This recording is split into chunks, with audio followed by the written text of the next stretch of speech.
പിതാവിൻ്റെയും പുത്രൻ്റെയും പരിശുദ്ധാത്മാവിൻ്റെയും നാമത്തിൽ ആമേൻ. പരിശുദ്ധ ദൈവമാതാവിൻ്റെ കരം പിടിച്ച് ദൈവപിതാവിനെ മുഖാഭിമുഖം കാണുവാൻ ഈ ഭൂമിയിലായിരുന്നു കൊണ്ട് മരിയൻ ഉടമ്പടി എടുത്തുകൊണ്ട് കൂടുതൽ വിശ്വസ്തയോടെ തീക്ഷ്ണതയോടെ മരിയൻ ഉടമ്പടി നിബന്ധനകൾ പാലിച്ച് മുന്നേറാൻ ഉതകുന്ന ലിവിങ് ഓറക്കിൾസ് ജീവവചസ്സുകൾ എന്ന വലിയ ശുശ്രൂഷയുടെ 25ാമത്തെ എപ്പിസോഡിലേക്ക് എല്ലാവരെയും സ്നേഹപൂർവ്വം സ്വാഗതം ചെയ്യുന്നു. ഇന്ന് നമ്മൾ സാക്ഷ്യ വചന വിശകലനത്തിനായി എടുത്തിരിക്കുന്നത് ഇടക്കൊച്ചിയിൽ നിന്നുള്ള ഷാലറ്റ് എന്നൊരു മകളുടെ സാക്ഷ്യമാണ്. എൻ്റെ പേര് Charlotte, Saint Mary's Edakochi Saint Mary's ഇടവക അംഗമാണ്. ഈ സാക്ഷ്യത്തിന്റെ പ്രത്യേകത എന്ന് പറയുന്നത് വലിയ ഒരു സ്വർഗത്തിന്റെ ഇടപെടലുള്ള വലിയൊരു സാക്ഷ്യമാണ്. അതുകൊണ്ടാണ് ഞാൻ ഈ സാക്ഷ്യം ഈ ലിവിങ് ഓറക്കിൾ ശുശ്രൂഷയ്ക്ക് വേണ്ടി തിരഞ്ഞെടുത്തത്. ഈ മകള് സാക്ഷ്യം ആരംഭിക്കുന്നത് ഇപ്രകാരമാണ്: കൃപാസനത്തിലോട്ട് കടന്നു വന്ന് മരിയൻ ഉടമ്പടി എടുക്കുന്നതിന് മുമ്പേ ചില ദൈവാനുഭവങ്ങൾ ഇവരുടെ കുടുംബത്തിൽ ലഭിക്കുകയുണ്ടായി. 2024 മെയ് 17 തീയതിയാണ്. അതിനു മുൻപ് ഞാൻ ജപമാല റാലിയിൽ എൻ്റെ ചേച്ചി എന്നെ പങ്കെടുപ്പിക്കുമായിരുന്നു. അപ്പോൾ എൻ്റെ ഏറ്റവും വലിയ നിയോഗമായിരുന്നു എൻ്റെ കടബാധ്യതയിൽ നിന്ന് എന്നെ രക്ഷിക്കുക എന്നുള്ളത്. അങ്ങനെ ജപമാല റാലിയിൽ ഞാൻ പങ്കെടുത്തപ്പോൾ ഞാൻ 20 വർഷത്തേക്ക് എൻ്റെ വീടിൻ്റെ ആധാരം പണയത്തിൽ വെച്ചിരിക്കുകയായിരുന്നു. അത് 3 മാസത്തിനുള്ളിൽ എങ്ങനെയോ എനിക്കറിയില്ല അതെനിക്ക് വീട്ടിലേക്ക് തിരിച്ച് എടുക്കാൻ സാധിച്ചു. അപ്പോൾ എനിക്ക് മനസ്സിലായി ഈ മാതാവിൻ്റെ അൾത്താരയിൽ എന്തോ പ്രതിഷീകരണ സാക്ഷിയാക്കി എനിക്ക് ഉടമ്പടി എടുത്ത് ഉടമ്പടിയിൽ ജീവിക്കണമെന്ന് എനിക്ക് തോന്നി. രണ്ടാമതായിട്ട് പറയുന്നുണ്ട്, ഈ ഷാലറ്റിന്റെ മകൾക്ക് CBSE ബോർഡ് എക്സാമിൽ കൃപാസനത്തിൽ വന്ന് പ്രാർത്ഥിച്ചതിന്റെ ഫലമായിട്ട് 96% മാർക്കാണ് കിട്ടുന്നത്. അപ്പോൾ ഈ അമ്മ പറയുന്നത് ഇപ്രകാരമാണ്: ബോർഡ് എക്സാമിന് പോലും 70% മുകളിൽ മാർക്ക് ഉണ്ടായിരുന്ന ഈ മകൾക്ക് കൃപാസനത്തിൽ വന്ന് പ്രാർത്ഥിച്ചതിന്റെ ഫലമായിട്ടാണ് ഈ ഒരു ഉന്നത വിജയം ലഭിക്കുന്നത്. ഇപ്രകാരം പരിശുദ്ധ ദൈവമാതാവ് സമയച്ചുരുക്കത്തിൽ വിവിധ വിഷയങ്ങളിൽ ഇവരുടെ ഭവനത്തിൽ ഇടപെട്ടത് മൂലം ഈ മകളുടെ വലിയൊരു സ്വപ്നം എന്നുള്ളത് ഒരു ഡോക്ടർ ആവുക എന്നുള്ളതാണ്. അതുകൊണ്ട് തന്നെ ഈ മകള് എക്സാം എഴുതുന്നതിന് മുമ്പ്, അതായത് നീറ്റ് എക്സാം എഴുതുന്നതിന് മുമ്പ് ഈ അമ്മ ഈ മകൾക്ക് വേണ്ടി മരിയൻ ഉടമ്പടി എടുത്ത് പ്രാർത്ഥിക്കാൻ ആരംഭിക്കുകയാണ്. ഒരുപാട് നിയോഗങ്ങൾ ഞാൻ ഉടമ്പടിയിൽ വെച്ചിരുന്നു. അതിലെ ഏറ്റവും പ്രത്യേകമായുള്ളൊരു നിയോഗമായിരുന്നു ആ വർഷം അവൾ എൻട്രൻസിന് പ്രിപ്പയർ ചെയ്യുമായിരുന്നു. അപ്പോൾ അവൾ എഴുതുന്ന എക്സാമിലെല്ലാം മാതാവിൻ്റെ പ്രത്യേക സംരക്ഷണത്തിന് വേണ്ടി ഞാൻ പ്രാർത്ഥിച്ചു. ഇപ്രകാരം മരിയൻ ഉടമ്പടി എടുത്ത് പ്രാർത്ഥിച്ച് തുടങ്ങുമ്പോൾ ഈ അമ്മ ഒരു അനുഭവം പറയുന്നുണ്ട്. ഒരു ദിവസം ഈ മകളോട് പറയുന്നുണ്ട്, നീ ബഹുമാനപ്പെട്ട അച്ഛൻ്റെ അവർ ഡെയിലി ബ്രെഡ് പ്രാർത്ഥന കൂടി എക്സാമിന് പോകൂ എന്ന്. ഈ മകള് മാനുഷികമായി വളരെയേറെ അധ്വാനിച്ചിട്ടൊന്നും ഈ എൻട്രൻസിൻ്റെ മോഡൽ എക്സാം നടത്തുമ്പോൾ A+ ഗ്രേഡോ ഒരു 600-ന് മുകളിൽ മാർക്കൊന്നും കിട്ടിയിരുന്നില്ല. അപ്പോൾ ജോസഫ് അച്ഛൻ്റെ ഡെയിലി ബ്രെഡ് എന്ന പ്രെയർ ഞങ്ങൾ എല്ലാ ദിവസവും കൂടുമായിരുന്നു. പക്ഷേ എൻ്റെ മകൾക്ക് അതിൽ ഒരുപാട് സമയം പ്രാർത്ഥിക്കണ്ട മമ്മി, പഠിക്കണം, താൻ പാതി ദൈവം പാതി എന്ന് അവൾ പറഞ്ഞു. അല്ലാതെ നമ്മൾ പ്രാർത്ഥന മാത്രം കൂടിയിട്ട് കാര്യങ്ങളൊന്നുമില്ല, അതുകൊണ്ട് പഠിക്കണം. അപ്പോൾ അന്ന് അമ്മ വല്ലാതെ നിർബന്ധിച്ചതുകൊണ്ട് ഈ മകള് അന്നത്തെ ഈ ഡെയിലി ബ്രെഡ് പ്രാർത്ഥന കൂടിയിട്ടാണ് എക്സാമിന് പോയത്. അന്ന് വലിയൊരു ദൈവാനുഭവം ഉണ്ടാവുകയാണ്. അവൾ ഒരിക്കലും ആ മോഡൽ എക്സാമിൽ ഒരു 600 മാർക്കിൻ്റെ മേളിൽ ഒരിക്കലും അവൾ എൻട്രൻസ് എക്സാമിൽ മേളിലേക്ക് വന്നിരുന്നില്ല. പക്ഷെ അന്ന് ആദ്യമായിട്ട് അവൾക്ക് A+ മാർക്കോടെ അവൾക്ക് അന്ന് പാസ്സാവാൻ സാധിച്ചു. അപ്പോൾ ഒരു വലിയ കർത്താവിൻ്റെ പ്രവൃത്തി കണ്ട് ഈ മകൾക്ക് വലിയൊരു അനുതാപം ഉണ്ടായി. ആ അനുതാപമാണ് ഈ മകളെ മരിയൻ ഉടമ്പടിയിൽ എത്തിച്ചത്. അത് ലൂക്കായുടെ സുവിശേഷത്തിൽ നമ്മൾ വായിക്കുന്നുണ്ട്. ഈശോയുടെ ആദ്യ ശിഷ്യന്മാർ തിരഞ്ഞെടുക്കുന്ന ആ ഭാഗത്ത് ഈശോ പത്രോസിനോട് പറയുന്നുണ്ട്, നിങ്ങൾ വള്ളത്തിൻ്റെ വലതുവശത്ത് വലയിറക്കുക. അപ്പോൾ പത്രോസ് പറയുന്നുണ്ട്, രാത്രി മുഴുവൻ അധ്വാനിച്ചിട്ടും ഞങ്ങൾക്ക് ഒന്നും കിട്ടിയില്ല. ലൂക്ക 5:5 തിരുവചനമാണത്. എങ്കിലും നീ പറഞ്ഞതനുസരിച്ച് ഞങ്ങൾ വലയിറക്കാമെന്ന്. അപ്പോൾ നീ പറഞ്ഞതനുസരിച്ച് എന്ന് പറയുമ്പോൾ അത് നോട്ട് ബൈ മെറിറ്റാണ്. ഈ അമ്മയുടെ വാക്ക് കേട്ട് അവർ ഡെയിലി ബ്രെഡ് പ്രാർത്ഥന കൂടിയപ്പോൾ ഈ മകൾക്ക് കിട്ടിയ ഈ മത്സ്യത്തിൻ്റെ വലിപ്പം, ഈ ഗ്രേഡിൻ്റെ വലിപ്പം കണ്ട് ഈ മകൾ ആശ്ചര്യപ്പെട്ട് വിശുദ്ധ പത്രോസ് ചെയ്തതുപോലെ കർത്താവിൻ്റെ കാൽക്കൽ കെട്ടി വീണു. ആ മകൾ എളിമപ്പെട്ട് ഉടമ്പടി എടുത്തു. ഇതൊരു ആധ്യാത്മിക ശിശുത്വത്തിൻ്റെ ഭാഗമാണ്. വിശുദ്ധ പത്രോസ് ലീഹ എന്തുകൊണ്ട് സഭയുടെ തലവനായി ദൈവപിതാവിനാൽ ഉയർത്തപ്പെട്ടു എന്നുള്ളതിൻ്റെ ഒരു ഉത്തരം ഇതാണ്. പത്രോസിലുണ്ടായിരുന്ന ആധ്യാത്മിക ശിശുത്വം. അടയാളങ്ങൾ കണ്ടപ്പോൾ, ഈ മീനിൻ്റെ വലിപ്പം കണ്ട് ആശ്ചര്യപ്പെടുമ്പോൾ വിശുദ്ധ പത്രോസിലേക്കുണ്ടായ ഒരു മനോഭാവം എന്നുള്ളത് ഈ ഒരു സമ്പൂർണ്ണ സമർപ്പണമാണ്, ആഴമായ അനുതാപമാണ്. അതാണ് ലൂക്ക 5:8 തിരുവചനം. കർത്താവേ, എന്നിൽ നിന്ന് അകന്നു പോകണമേ, ഞാൻ പാപിയാണ്. ഈ ഷാലറ്റിൻ്റെ മകളുടെ ഉടമ്പടി യാത്ര ആരംഭിക്കുന്നത് ഇവിടെയാണ്. ഈ മകള് കൃപാസനത്തിൽ വന്ന് മരിയൻ ഉടമ്പടിയെടുത്ത് തൻ്റെ ആധ്യാത്മിക യാത്ര ആരംഭിക്കുകയാണ്. തുടർന്ന് നമ്മൾ കാണുന്നത് ഇപ്രകാരമാണ്. ബഹുമാനപ്പെട്ട VP ജോസഫ് അച്ഛൻ്റെ അടുത്ത് വന്ന് ഈ മകള് പ്രാർത്ഥനാ സഹായം തേടുന്നുണ്ട്. ബഹുമാനപ്പെട്ട അച്ഛൻ ഈ മകൾക്ക് ഒരു വെഞ്ചിരിച്ച ചെറിയ കാശുരൂപം, എക്സാമുള്ള കുഞ്ഞുങ്ങൾക്കെല്ലാം ബഹുമാനപ്പെട്ട അച്ഛൻ കൊടുക്കുന്നതാണ്. അത് കൊടുത്തു. അപ്പോൾ തന്നെ അച്ഛൻ ഈ മകളോട് പറയുന്നുണ്ട്, 2 കാര്യം മകളുടെ ആഗ്രഹം പറയാൻ പറയും. അപ്പോൾ ഈ മകൾ പറഞ്ഞ 2 ആഗ്രഹങ്ങൾ ഇപ്രകാരമാണ്. ഉടമ്പടി പുതുക്കാൻ വന്നപ്പോൾ അച്ഛനെ കണ്ട് ബ്ലെസ്സിങ് മേടിച്ചു. അപ്പോൾ അച്ഛനായിട്ട് ബ്ലെസ്സിങ് മേടിക്കാൻ വന്നപ്പോഴേക്കും അച്ഛൻ കുരിശ് കയ്യിൽ തന്നിട്ട് പറഞ്ഞു 2 ആഗ്രഹങ്ങൾ പറയാൻ പറഞ്ഞു. അപ്പോൾ ഞാൻ ഒന്ന് പറഞ്ഞത് എനിക്ക് നീറ്റിന് ഗവൺമെൻറ് MBBS വേണമെന്നും. കാരണം ഈ മകൾ 1 വർഷമായിട്ട് റിപ്പീറ്റ് അടിച്ച് 1 വർഷം ഇതിനു വേണ്ടി തന്നെ പഠിച്ചുകൊണ്ടിരിക്കുകയാണ്. രണ്ടാമതായിട്ട് ഈ മകൾ പറഞ്ഞത്, എൻ്റെ അനിയത്തിക്ക് ഞാൻ 10th പഠിക്കുമ്പോൾ മുതൽ മൈഗ്രെയിൻ ഉള്ളതാണ്. MRI സ്കാൻ വരെ എടുത്തിട്ടും അവൾക്ക് വേറൊന്നുമില്ല, മൈഗ്രെയിൻ ആണ്. ഡോളൊക്കെ കഴിക്കാൻ കൊടുക്കും, പക്ഷെ അവൾക്കൊരു മാറ്റവും ഇല്ല. അവൾക്ക് വേദന വരുമ്പോൾ കണ്ണൊക്കെ ഇറുക്കി പിടിച്ച് മുടിയെല്ലാം ഇങ്ങനെ വലിച്ച് തലയൊക്കെ കൊണ്ട് മതിലേക്ക് കൊണ്ട് ഇടിക്കുമായിരുന്നു. എനിക്കത് കണ്ടു നിൽക്കാൻ പറ്റുന്നുണ്ടായിരുന്നില്ല. അപ്പം ഞാൻ പറഞ്ഞു, എൻ്റെ അനിയത്തിയുടെ തലവേദന എനിക്കിനി കണ്ടു നിൽക്കാൻ പറ്റില്ല, അതൊന്ന് മാറ്റി കൊടുക്കണേ എന്ന് പറഞ്ഞു. തൽക്ഷണമാണ് ഈ സഹോദരിയുടെ മൈഗ്രെയിൻ മാറുന്നത്. പിന്നീട് ഒരിക്കലും ഈ മകൾക്ക് ഈ മൈഗ്രെയിൻ്റെ ഒരു വിഷയം വന്നിട്ടില്ല. ആ മകൾക്ക് തത്സമയ സൗഖ്യം കിട്ടി. അപ്പോൾ ബഹുമാനപ്പെട്ട VP ജോസഫ് അച്ഛൻ്റെ ആശീർവാദവും വാങ്ങിച്ചുകൊണ്ടാണ് ഈ മകൾ എക്സാമിന് വേണ്ടി പോകുന്നത്. ഈ ഒരു യാത്രയിൽ ഈ ഒരു സാക്ഷ്യത്തിലൂടെ ശ്രദ്ധിക്കേണ്ട കുറേ വിഷയങ്ങളുണ്ട്. അത് ഒന്നാമതായി ഇപ്രകാരമാണ്. തിരുവചനത്തിലൂടെ നമ്മൾ വായിക്കുന്നത് ജെറമിയ 4:3-4 തിരുവചനം. തരിശ് നിലങ്ങൾ കിടക്കുന്നത് അത് നിങ്ങൾ ഉരുക്കിയിടുവിൻ, ഒരിക്കലും വിത്ത് മുള്ളുകൾക്കിടയിൽ വിതറരുത്. ഈ വചനം കൊണ്ട് എന്താണ് അർത്ഥമാക്കുന്നത്? തുടർന്നുള്ള വചനത്തിൽ നമ്മൾ വായിക്കുന്നുണ്ട് ജെറമിയ 4:4. അതായത് ഹൃദയ പരിച്ഛേദനമാണ് നമ്മൾ ഉടമ്പടി കൊണ്ട് ലക്ഷ്യമാക്കേണ്ടത്. അതായത് കൊളോസസ് 3:10 തിരുവചനം അനുസരിച്ച് സ്രഷ്ടാവിൻ്റെ പ്രതിച്ഛായക്കൊത്ത വിധം നവീകരിക്കപ്പെട്ട ഒരു പുതിയ സൃഷ്ടിയാകാനുള്ള ഒരു വിളി കൂടിയാണ് മരിയൻ ഉടമ്പടി.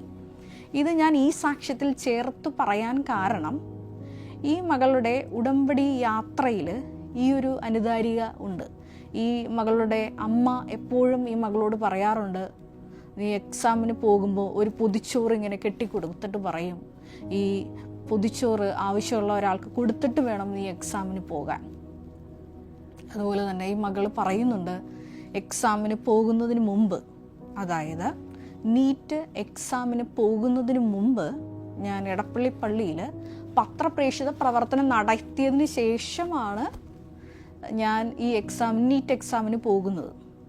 എന്തുകൊണ്ടാണ് കൃപാസനം മരിയൻ ഉടമ്പടിയിൽ ഇത്തരത്തിലുള്ള പ്രേക്ഷിത പ്രവർത്തനങ്ങളും കാരുണ്യ പ്രവൃത്തികളും വെച്ചിരിക്കുന്നത്?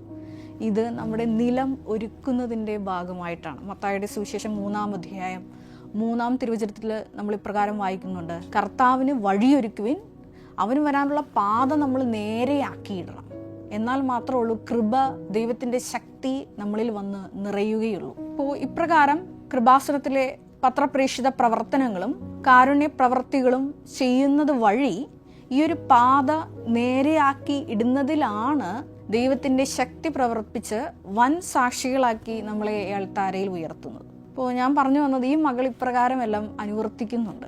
ഈ മരിയൻ ഉടമ്പടി എടുത്തുകൊണ്ട് കൃപാസനം കാരുണ്യ പ്രവർത്തികളും പ്രേക്ഷിത പ്രവർത്തനങ്ങളും എല്ലാം ചെയ്തു വരുന്ന ഒരു കുടുംബമാണ്.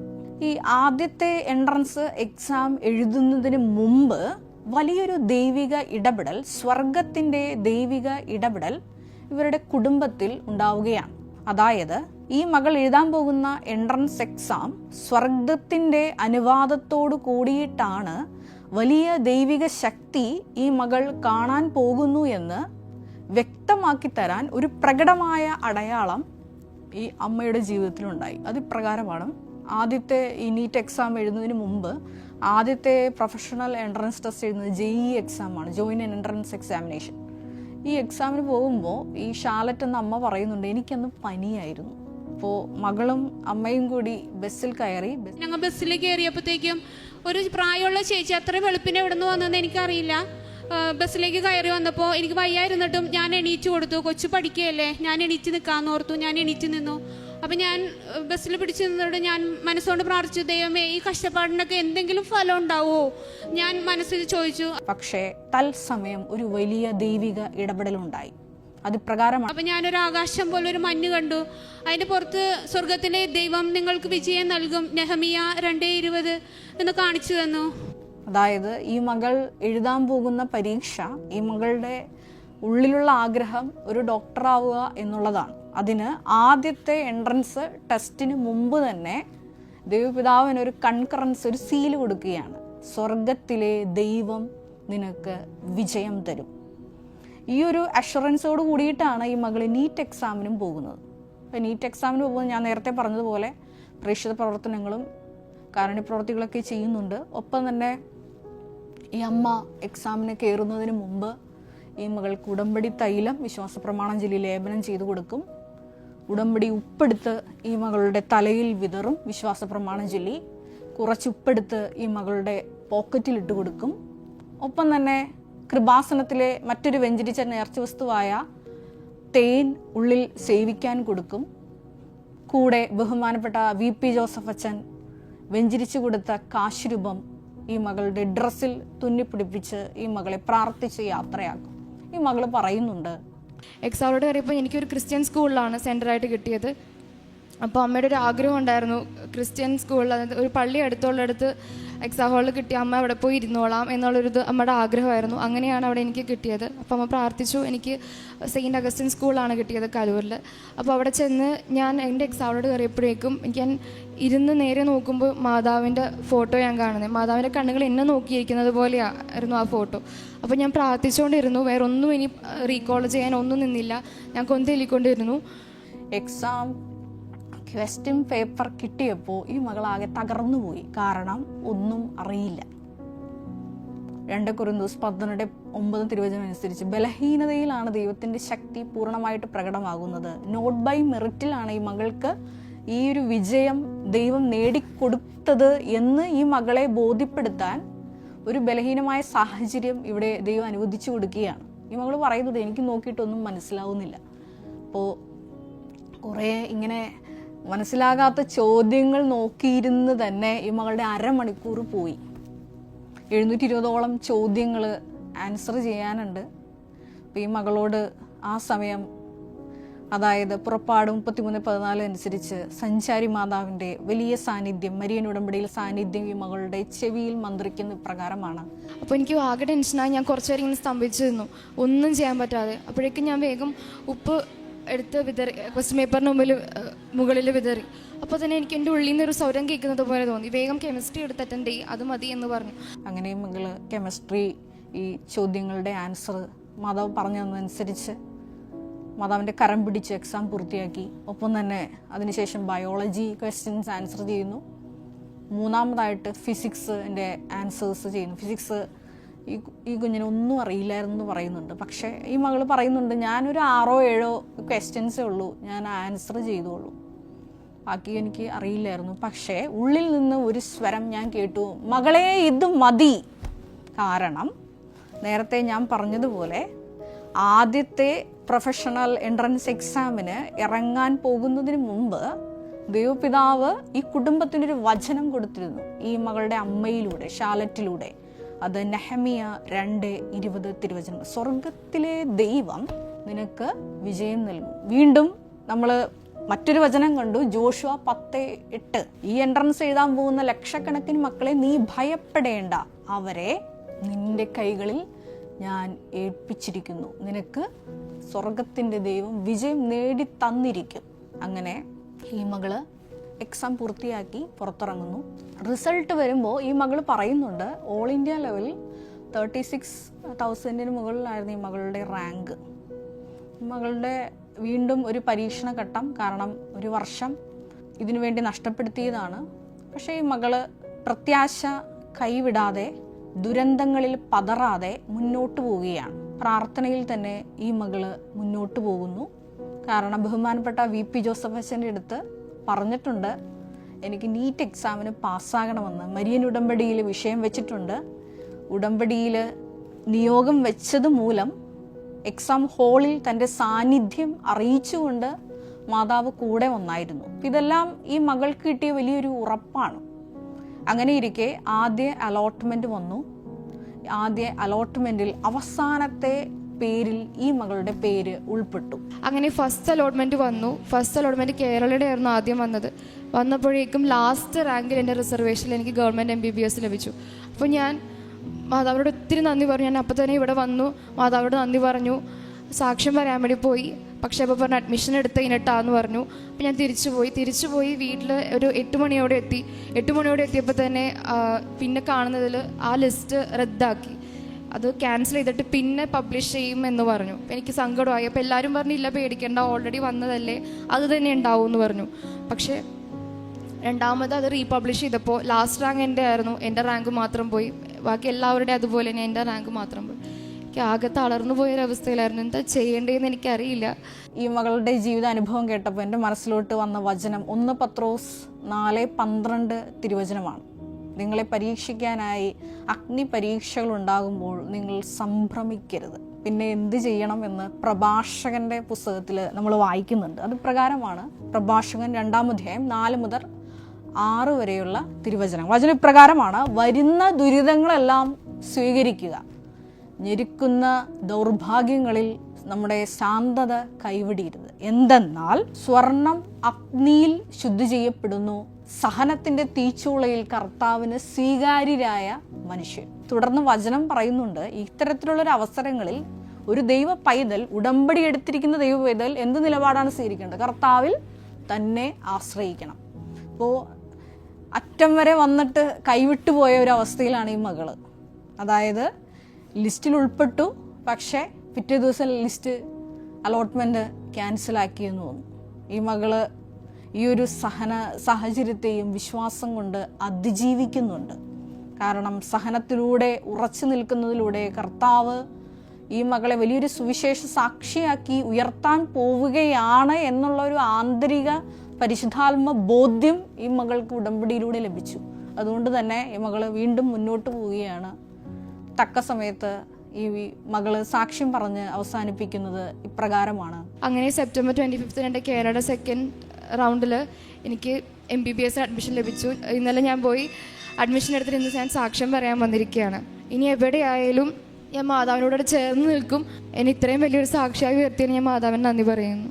അതെ, ഈ മകൾ എന്താണോ ആഗ്രഹിച്ചത്, ബഹുമാനപ്പെട്ട VP ജോസഫ് അച്ഛൻ എന്താണോ ഈ മകൾക്ക് വേണ്ടി പ്രാർത്ഥിച്ചത്, അത് ഈ മകൾക്ക് നടന്നു കിട്ടുകയാണ്. അത് സ്വർഗം നൽകിയ സന്ദേശത്തിലൂടെ. നെഹമ്യ 2:20 സ്വർഗത്തിലെ ദൈവം, സ്വർഗത്തിൻ്റെ ദൈവം നിനക്ക് വിജയം നൽകും. ഈ ഒരു വലിയ മരിയൻ ഉടമ്പടി സാക്ഷ്യം കൃപാസനത്തിൽ വന്ന് മരിയൻ ഉടമ്പടി എടുത്തു പോയിട്ടുള്ള മക്കൾക്ക് ഒരുപാട് പ്രചോദനം നൽകുന്നൊരു സാക്ഷ്യമാണ്. ഒന്നാമതായിട്ട് ഞാൻ പറഞ്ഞത് ഇപ്രകാരമാണ്: വലിയൊരു സാക്ഷ്യ ജീവിതാനുഭവം നമ്മുടെ ജീവിതത്തിൽ നടക്കുമ്പോൾ ആദ്യം ഉണ്ടായിരിക്കേണ്ട മനോഭാവം പത്രോസിനുണ്ടായിരുന്ന മനോഭാവമാണ്. അതായത് ആധ്യാത്മിക ശിശുത്വം. ഞാൻ പാപിയാണ് എന്ന ഒരു മനോഭാവത്തോടുകൂടി നമ്മളെ തന്നെ എളിമപ്പെടുത്തുക. രണ്ടാമതായിട്ട് കർത്താവിന് വരാൻ നമ്മളൊരു വഴി ഒരുക്കിയിടണം. അതൊരു ആത്മീയ പരിച്ഛേദനമാണ്, ഹൃദയ പരിച്ഛേദനമാണ്. ഈ ഒരു ഹൃദയ പരിച്ഛേദനത്തിന് നമ്മളെ ഒരുക്കുന്നതാണ് ഈ ഉടമ്പടി നിബന്ധനകളിൽ നിങ്ങൾക്ക് പറഞ്ഞു തരുന്ന ഉടമ്പടി പ്രേക്ഷിത കാരുണ്യ പ്രവർത്തനങ്ങൾ. മൂന്നാമതായിട്ട് ഞാൻ പറഞ്ഞത് ഇപ്രകാരമാണ്: ഉടമ്പടിയിൽ നിലനിൽക്കെ തന്നെ വീണ്ടും പരീക്ഷകൾ വരുമ്പോൾ എന്താണ് ചെയ്യേണ്ടത്? അത് കർത്താവിൽ തന്നെ ആശ്രയിക്കുക. തക്ക സമയത്ത് ദൈവം നമ്മളെ സാക്ഷികളാക്കി ഉയർത്തും. അതിന് കൃപ നഷ്ടപ്പെട്ടു പോകാതിരിക്കുവാൻ മരിയൻ ഉടമ്പടിയിലെ ആ നിബന്ധനകളായ കാരുണ്യ പ്രേക്ഷിത പ്രവർത്തനങ്ങൾ ചെയ്യുന്നതിലൂടെ കൃപ നമുക്ക് നിലനിർത്തി കൊണ്ടുപോകാൻ സാധിക്കും. ഈ ഒരു കുടുംബം എങ്ങനെയാണ് ഈ ഒരു നീണ്ട ജീവിതയാത്രയിൽ പ്രത്യാശ കൈവിടാതെ വ്യാപരിച്ചത് എന്നുള്ളതിൻ്റെ ഉത്തരം അത് തന്നെയാണ്. ഈ പ്രേക്ഷിത കാരുണ്യ പ്രവർത്തനങ്ങൾ ചെയ്യുന്നതിലൂടെ ഒരു പുതിയ അഭിഷേകം ഇവരെ കവർ ചെയ്തിരുന്നു, ഇവരെ ആവരണം ചെയ്തിരുന്നു. അതുകൊണ്ട് തന്നെയാണ് ഈ ഉടമ്പടി യാത്ര ഈ ചുരുങ്ങിയ സമയത്തിനുള്ളിൽ വിജയത്തിലെത്തിക്കുവാൻ, സാക്ഷ്യപീഠത്തിലെത്തിക്കാൻ ഇവർക്ക് സാധിച്ചത്. ഈ ഒരു സാക്ഷ്യം കേട്ടപ്പോൾ വീണ്ടും എൻ്റെ മനസ്സിലോട്ട് വന്നൊരു വചന പ്രകാരമാണ് ലൂക്ക 5:37-38. ആരും പഴയ തോൽക്കുടങ്ങളിൽ പുതിയ വീഞ്ഞ് ഒഴിച്ചു വെക്കാറില്ല. പുതിയ വീഞ്ഞ് എപ്പോഴും പുതിയ തോൽക്കുടങ്ങളിലാണ് ഒഴിച്ചു വെക്കേണ്ടത്. അടയാളങ്ങളുടെ ഒരു അഭിഷേകത്തിൽ അവർ കുളിച്ചു കഴിഞ്ഞപ്പോൾ പിന്നെ അവരുടെ ജീവിതത്തിലേക്ക് ഒരു തിരിച്ചുപോക്കില്ല. അവർ പറയുന്നുണ്ട്, ഓരോ പ്രതിസന്ധി ഘട്ടങ്ങൾ വരുമ്പോഴും ഞങ്ങൾ ഇവിടെ വന്ന് മാതാവിന് ആ വിഷയം സമർപ്പിച്ചു പോകും. കൂടെ ഒരു നന്മകൾ ജീവിതത്തിൽ സംഭവിക്കുമ്പോൾ, ഓരോരോ നന്മകൾ ജീവിതത്തിൽ സംഭവിക്കുമ്പോൾ അതും പരിശുദ്ധ അമ്മയുടെ അടുത്ത് വന്ന് പറഞ്ഞ് നന്ദി പറഞ്ഞുകൊണ്ട് പോകും. ഇപ്രകാരം ഒരു പുതിയ കൃപയുടെ അഭിഷേക ജീവിതം പിന്തുടർന്നപ്പോഴാണ് സമയച്ചുരുക്കത്തിൽ ഇവരെ ദൈവപിതാവ് സാക്ഷികളാക്കി ഈ ആൾത്താരയിൽ ഉയർത്തിയത്. ഒരു നിമിഷം നമുക്ക് കണ്ണുകളടയ്ക്കാം. ഈ കേട്ട വചനങ്ങളെ പറ്റിയെല്ലാം നമുക്ക് ധ്യാനിക്കാം. ഈശോയെ വിശുദ്ധ പത്രോസ്ലീഹായെ പോലെ ഒരു ആധ്യാത്മിക ശിശുത്വം, അടയാളങ്ങൾ കാണുമ്പോൾ, അത്ഭുതങ്ങൾ കാണുമ്പോൾ എളിമപ്പെട്ട് നിന്നിലേക്ക് തിരിയുവാൻ, കർത്താവെ ഞാൻ പാപിയാണെന്ന് ഏറ്റുപറയാനുള്ള വലിയൊരു ആത്മജ്ഞാനം, ഒരു ആധ്യാത്മിക ശിശുവിൻ്റെ അടുത്ത ജ്ഞാനം ഞങ്ങൾക്ക് നൽകണമേ എന്ന് നമുക്കൊരു നിമിഷം പ്രാർത്ഥിക്കാം. ഒപ്പം തന്നെ ഉടമ്പടിയിൽ ഞങ്ങൾക്ക് തന്നിരിക്കുന്ന നിബന്ധനകൾ വിശ്വസ്താപൂർവം പാലിക്കുന്നതിലൂടെ കർത്താവിന് വഴിയൊരുക്കുവാൻ, അവന് കടന്നു വരാനുള്ള പാത നേരെയാക്കുവാൻ ഈശോയെ ഈ വലിയ ശുശ്രൂഷയിലൂടെ ഞങ്ങളെ നീ ഒരുക്കണമേ എന്ന് പ്രാർത്ഥിക്കുന്നു. ജീവിതത്തിലെ ഓരോ ക്ലേശങ്ങളിൽ, പരീക്ഷണ ഘട്ടങ്ങളിലെല്ലാം വചനത്തെ മാത്രം മുറുകെ പിടിച്ച് കർത്താവെ നിന്നിൽ ആശ്രയിച്ച് സ്വർഗത്തിൻ്റെ വിജയം സ്വന്തമാക്കുവാൻ ഈ ഒരു പ്രത്യേക ലിവിങ് ഓറക്കിൾസ് എപ്പിസോഡിലൂടെ ഞങ്ങളെ ഓരോരുത്തരെയും തിരഞ്ഞെടുത്ത് അഭിഷേകം ചെയ്യണമെന്ന് പ്രാർത്ഥിക്കുന്നു. കർത്താവായ ക്രിസ്തു വഴി ഞങ്ങൾ സമർപ്പിക്കുന്ന പ്രാർത്ഥന കേട്ടുകൊള്ളണമേ. Ave Maria.